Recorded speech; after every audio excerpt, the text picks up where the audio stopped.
Hello mga kaiklabo! Nais mo bang gumawa ng leche plan pero hindi mo alam? Tuturuan kita ng napakadaling leche plan recipe. Una, kukuha ka ng lanera. Maglalagay ka ng 1 tablespoon na sugar. Granulated sugar yung ginamit ko para ma-achieve yung ganitong itsura. Tapos set aside muna natin yan. Step 2, kuha ka ng mixing bowl. Diyan natin ilalagay yung ating 12 extra large na egg yolk. Makikita nyo naman kapag fresh yung egg, ganito yung kabilog yung ating egg yolk. Ganito kasi yung procedure ko sa pagtanggal ng egg yolk do sa egg white. So, kung marunong ka naman magganyan, ganyanin mo na lang yung egg yolk. Mas masarap kasi yung leche plan kung egg yolk lang yung gagamitin, hindi mo hahaluan ng egg white. So, pagkatapos ka natin mailagay yung egg yolk, hahaluin muna natin to. Maglagay na rin tayo ng 1 can big evaporated milk, tsaka ng condensed milk na big din yung size. At huwag rin kalimutan maglagay ng vanilla para naman may flavor yung ating leche plan. Tapos gumamit ako ng strainer para totally smooth yung ating mixture. Dito nga natin ilalagay sa lanera yung ating mixture ng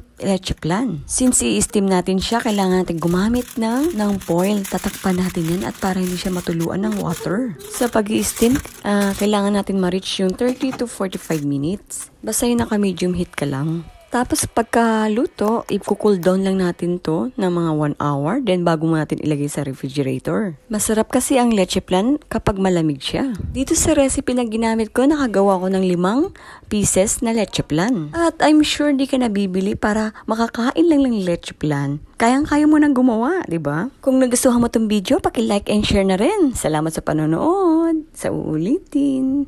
Tara, kain na tayo. Yum yum.